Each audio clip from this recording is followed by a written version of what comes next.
очередь фоткать. То, что в моторе. То, что в моторе. Ближе, подходи. И вот так веди, вот так. И вот ближе, вот тут срань. Вот так. Вот.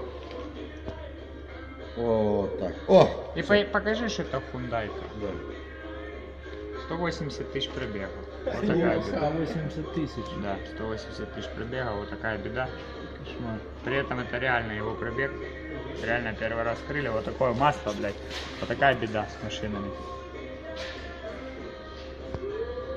То проблемы в масле.